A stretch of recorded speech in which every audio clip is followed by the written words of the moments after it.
After 18 hours of editing, his mom walked in and said, "Maybe it's time for college?"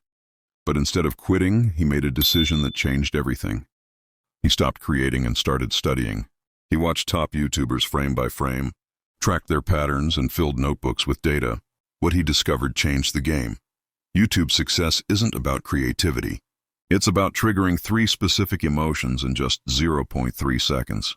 That's faster than a blink. That's how quickly your brain decides to click or scroll. Once he understood this, everything shifted. He found the 3 emotions that make people click. Curiosity. What happens next? Disbelief. No way that's real. FOMO. Everyone's watching this but me. He tested 5 different thumbnails.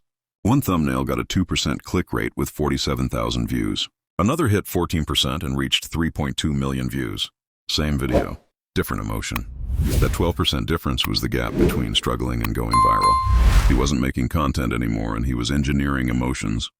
And it all came down to 3 key variables. Subscribe so you don't miss what's next. Welcome to the Beast Formula.